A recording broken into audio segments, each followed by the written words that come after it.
जय हिंद दोस्तों। मैं श्याम धनारे स्वागत करता हूं आपका बाबा गणित वाला चैनल पर। बच्चों, आपका बहुत ज़्यादा ही कमेंट आ रहा था कि सर अगला वीडियो लेके आइए। कुछ व्यस्तता के कारण बच्चों ये वीडियो लेट हो गया, बट आपको दिल से धन्यवाद, क्योंकि अब हमारे चैनल पे 2K सब्सक्राइबर हो चुके हैं और आपका प्यार बहुत अच्छा मिल रहा है। इसी तरीके से सपोर्ट करते रहिए।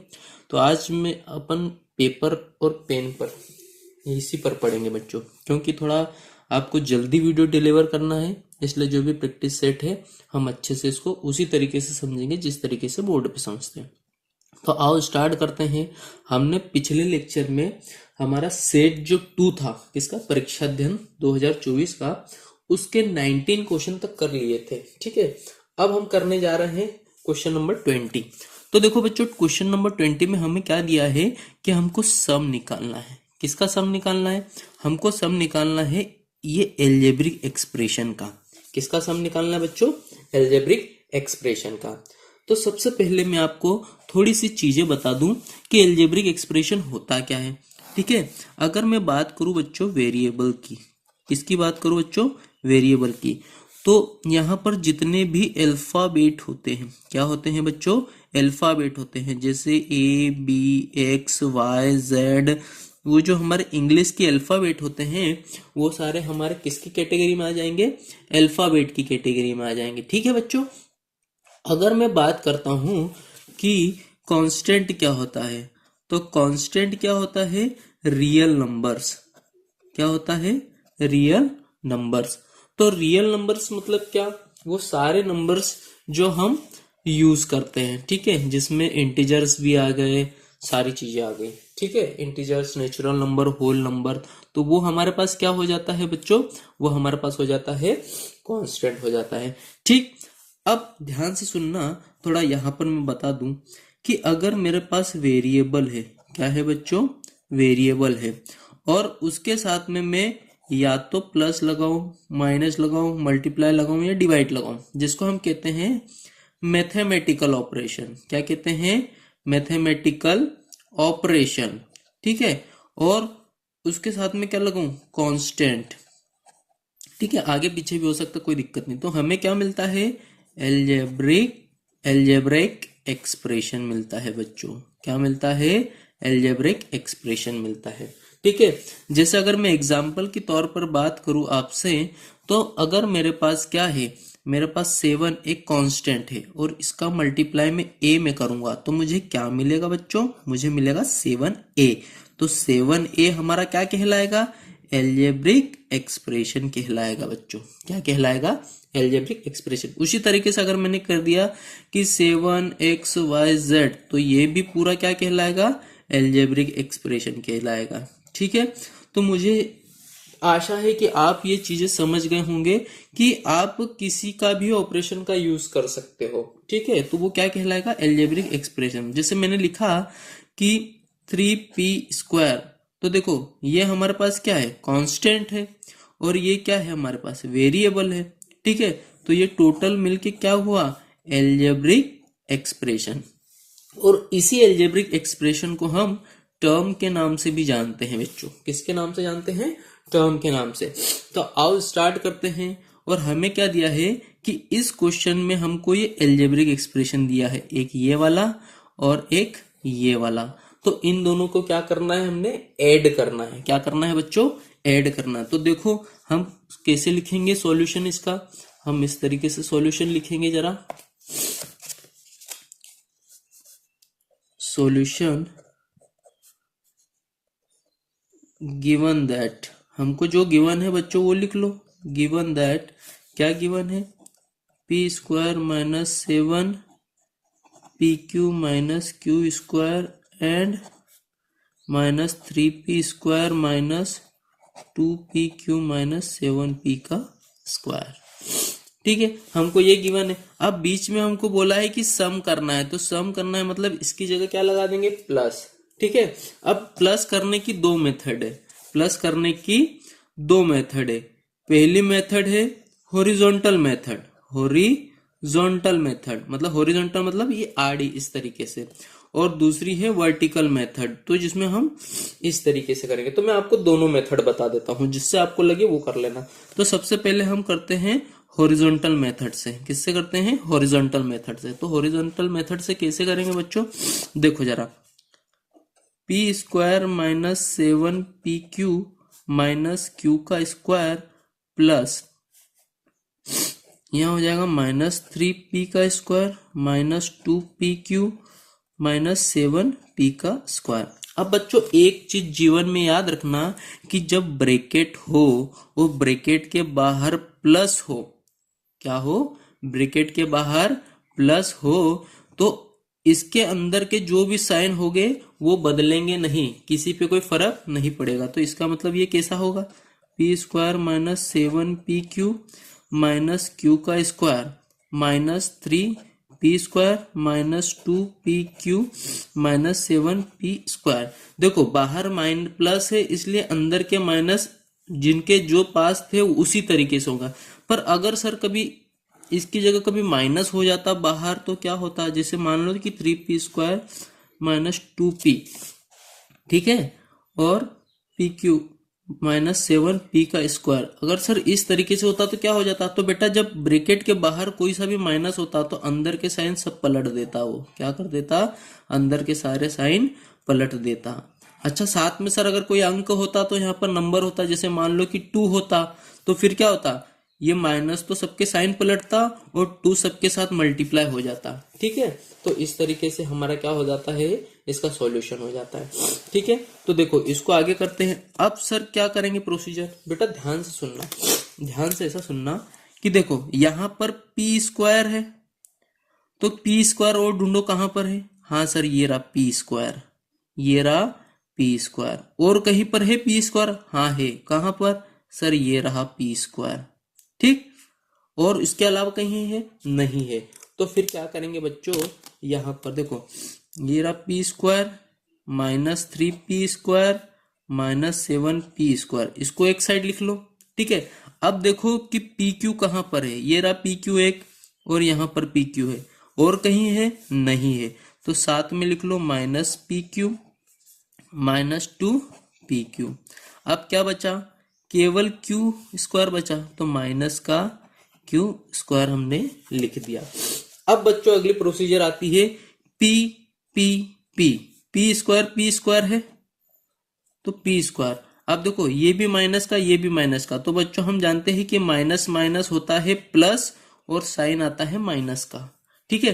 तो यहां पर कितना हो जाएगा? -10p स्क्वायर और साथ में प्लस का p है तो यहां पर आएगा प्लस का p स्क्वायर। अब देखो साथ में ये भी माइनस का पी क्यू, ये भी माइनस का क्यू क्यू, तो माइनस माइनस हो जाएगा प्लस और साइन किसका आएगा? माइनस का, तो 9pq माइनस का क्यू स्क्वायर। अब देखो बच्चों एक प्लस का 1 है, मतलब यहाँ कुछ नहीं, मतलब 1 है, और एक है माइनस का 10, तो सबसे बड़ा कौन? सबसे बड़ा 10 और उसके साथ वाला चिन्ह माइनस का, तो दूसरा उसमें से क्या करेंगे? माइनस कर देंगे तो क्या आ जाएगा? 9 आ जाएगा। तो यहाँ क्या आ जाएगा? माइनस का 9p स्क्वायर माइनस का 9pq और माइनस का q स्क्वायर। तो ये बच्चों हमारे पास क्या हो जाएगा? इसका आंसर हो जाएगा, ठीक है। तो ये हमारे पास क्या हो जाएगा? आंसर हो जाएगा, ठीक। और अगर हमें कभी वर्टिकल मेथड से करनी हो, किससे करना हो बच्चों? वर्टिकल मेथड से करना हो तो वर्टिकल मेथड भी बता देता हूं। वर्टिकल मतलब देखो, वर्टिकल मतलब खड़ा, इस तरीके से। तो सबसे पहले देखो यहाँ क्वेश्चन देखो, क्वेश्चन क्या है? क्वेश्चन जो है सबसे पहला लिख देना यहाँ पर ये वाला, P square minus 7pq minus q का स्क्वायर। अब उसी के नीचे अगर पी स्क्वायर है तो पी स्क्वायर के नीचे क्या लिखना है? P square. तो पी स्क्वायर कितना है? माइनस का 3। अब पी क्यू है तो पी क्यू के नीचे पी क्यू लिखोगे माइनस का पी क्यू, और 7 के क्यू स्क्वायर के नीचे क्यू स्क्वायर लिखना है तो माइनस का 7q स्क्वायर। अब इसको क्या करेंगे बच्चों? सबको ऐड करेंगे। क्या करेंगे? ऐड करेंगे। तो देखो ये क्यू स्क्वायर ये क्यू स्क्वायर, ठीक है, यहां पर कितना आ जाएगा? यहाँ पर पी स्क्वायर के नीचे मुझे पी स्क्वायर लिखना था। देखो यहाँ से एक से डबल से कर देते बच्चों, ध्यान से करने का। यहाँ पर P square minus 7pq minus का क्यू स्क्वायर। अब देखो पी स्क्वायर कितना है, तो माइनस का 3p स्क्वायर। पी क्यू कितना है, माइनस का 2pq।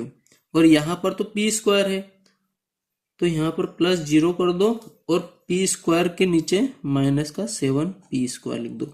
मतलब एक चीज ध्यान रखना है कि जो एल्जेब्रिक एक्सप्रेशन में वेरिएबल है बेटा, ठीक है, जो वेरिएबल है चाहे x हो, चाहे pq हो, चाहे xyz हो, चाहे abc हो, हमको abc pq इसी वेरिएबल के नीचे लिखना है, ठीक है।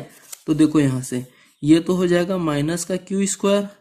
अब देखो ये दोनों प्लस, तो plus plus minus minus plus और साइन माइनस का आ जाएगा, तो माइनस का पी क्यू। और देखो ये माइनस माइनस प्लस, तो 10 माइनस का 10 और प्लस का 1, तो कितना आ जाएगा, माइनस का 9p स्क्वायर। तो देखो बच्चों यहाँ पर भी सेम आ रहा है। तो आप चाहे जिससे करो, बट सॉल्यूशन आपका आना चाहिए। चलो अब नेक्स्ट इसमें करते हैं अगला क्वेश्चन।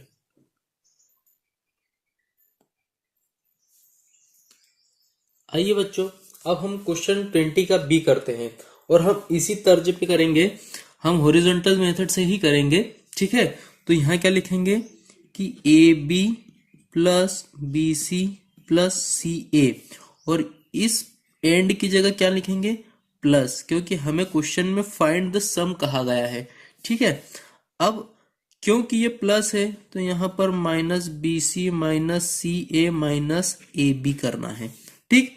अगली स्टेप में क्या करना है बच्चों, कि हमें ये स्टेप तो दोहरानी है, कहाँ तक, सी ए तक। अब मैंने आपको पिछले वीडियो में या पिछले क्वेश्चन में एक चीज बताई कि अगर ब्रैकेट के बाहर प्लस हो तो अंदर के साइन चेंज नहीं होते, तो सी ए माइनस ए बी। अब बच्चों एक जैसे ढूंढो, ये रहा ए बी, और कहाँ पर है ए बी, तो ये रहा ए बी। अब देखो यहाँ पर भी एक बार ए बी है, यहाँ पर भी एक बार ए बी है, पर एक प्लस का है एक माइनस का है, तो ये कैंसिल हो जाएगा। उसी तरीके से यहाँ पर बी सी प्लस का है, यहाँ पर बी सी माइनस का है, ये भी कैंसिल हो जाएगा, और यहाँ पर भी ये भी कैंसिल हो जाएगा। इसका मतलब हमारा क्या आ जाएगा, आंसर 0 आ जाएगा, ठीक है। क्या आ जाएगा हमारा आंसर, 0। आई होप आप ये चीजें समझ गए होंगे। अब करते हैं हम इसी का नेक्स्ट क्वेश्चन, ठीक है बच्चों।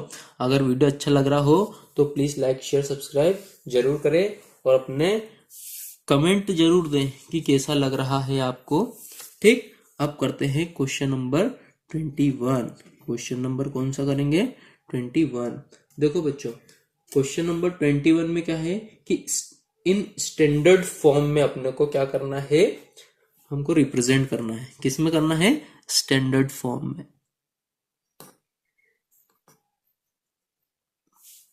देखो बच्चों क्वेश्चन नंबर 21 में एक चीज दी हुई है कि हमको फॉर्म बताना है, स्टैंडर्ड फॉर्म में कन्वर्ट करना। तो सबसे पहले एक बेसिक समझो। बेसिक में क्या समझेंगे बच्चों, हमारे पास बेसिक एक बार समझो आप। देखो बेसिक क्या है कि हमारे पास यूजुअली 2 फॉर्म होती है। कितनी फॉर्म होती है, 2 फॉर्म होती है। एक होती है यूजुअल फॉर्म, कौन सी फॉर्म होती है, यूजुअल फॉर्म, और एक होती है स्टैंडर्ड फॉर्म। कौन सी फॉर्म होती है, स्टैंडर्ड फॉर्म। अब याद रखना कि यूजुअल फॉर्म में हमारे पास क्या दिया हुआ है, कुछ भी दिया होता है। जैसे मान लो कि 2 5 0 6 3 7, ठीक है, ये हमारी क्या है, यूजुअल फॉर्म है। पर स्टैंडर्ड फॉर्म में हमको 10 की पावर में लाना पड़ता है, 10 की पावर में चीजों को लानी पड़ती है। सर ये 10 की पावर में कैसे लाएंगे, अरे सब बताएंगे ना बच्चों अभी आपको। देखो 10 की पावर का मतलब क्या होता है कि 10 की कुछ न कुछ पावर आनी चाहिए, मतलब a मल्टीप्लाई 10 की पावर इसके जैसा दिखना चाहिए फॉर्मेट। तो देखो अगर मैं इसी को अगर स्टैंडर्ड फॉर्म में बदलूंगा, तो मैं एक अच्छी सी एक नंबर ट्रिक बता रहा हूं बच्चों। क्या ट्रिक बता रहा हूं, कुछ भी नहीं करना है, एक काम ये करना है कि यूजुअल फॉर्म को अगर स्टैंडर्ड फॉर्म में बदलना है तो कुछ मत करो, पहला डिजिट छोड़ दो और पहले डिजिट छोड़ के पॉइंट लगा दो। क्या लगा दिया पॉइंट? जी सर लगा दिया। तो मैंने क्या करा, इसी को क्या लिख दिया, 2.50637 क्या लिख दिया। फिर उसके बाद में सर क्या करना है, मल्टीप्लाई करो। क्या करेंगे, मल्टीप्लाई करेंगे। हर बात समझ में आ रही है? कुछ नहीं करना है, सबसे पहला एक डिजिट छोड़कर हमें क्या लगाना है, पॉइंट लगाना है। क्या लगाना है बच्चों, पॉइंट लगाना है। हर चीज में तुम ऐसा काम करोगे। बात समझ में आ रही है कि नहीं समझ में आ रही है? इस तरीके से काम करना है। और सुनो, यहां से गिनो जरा, तो कितना आएगा, नंबर गिनो, पॉइंट के बाद गिनना है, 1 2 3 4 5। क्या गिनना है बच्चों, 5। तो यहां पर क्या कर दो, 10 की पावर 5। बात समझ गए? तो ये आपका बन गया स्टैंडर्ड फॉर्म। क्या बन गया बच्चों, स्टैंडर्ड फॉर्म बन गया। बात समझ में आ रही है कि नहीं आ रही है? और 10 की पावर 5 का मतलब होता है 5 बार 0, 1 2 3 4 5। अगर इसका इसमें मल्टीप्लाई करेंगे तो वापस हमें ये मिलेगा। ठीक है, तो मेरे हिसाब से अब मैं जो क्वेश्चन आपको बता रहा हूं वो समझ में आ जाएगा। ठीक है, तो 21 में क्या दिया हमको स्टैंडर्ड फॉर्म में बदलना है। ठीक, तो लिखते हैं, देखिए जरा। सबसे पहले क्या गिवन है, given that the usual form. हमें क्या गिवन है, यूजुअल फॉर्म क्या है, ए का 6872। अब therefore द स्टैंडर्ड फॉर्म। तो स्टैंडर्ड फॉर्म क्या हो जाएगा बेटा, मैंने अभी आपको बताया, एक डिजिट छोड़ के पॉइंट लगा दो। तो हमने क्या करा, एक डिजिट छोड़ के पॉइंट लगा दिया, 872। पॉइंट के बाद में कितना डिजिट है, 1 2 3, तो मल्टीप्लाई करा 10 की पावर 3। मेरे हिसाब से आपको ये आ गया। इसी का अगला करते हैं। हमको क्या गिवन है, the usual form. Usual form क्या है बच्चों, 27300। अब देयरफॉर स्टैंडर्ड फॉर्म क्या आ जाएगा, स्टैंडर्ड फॉर्म आ जाएगा वही, एक के बाद पॉइंट लगा दो, एक के बाद पॉइंट लगा दिया, 7300 मल्टीप्लाई 1 2 3 4, 10 की पावर 4। तो इसको ऐसे भी लिख सकते हो, भले जीरो मत लिखना। तो 2.73 मल्टीप्लाई 10 की पावर 4। अरे मेरे हिसाब से बच्चा समझ में आ रहा है? तो कृपया इस वीडियो को लाइक करें और हमारे चैनल को सब्सक्राइब करें। ठीक है, अब चलते हैं इसके नेक्स्ट क्वेश्चन की ओर।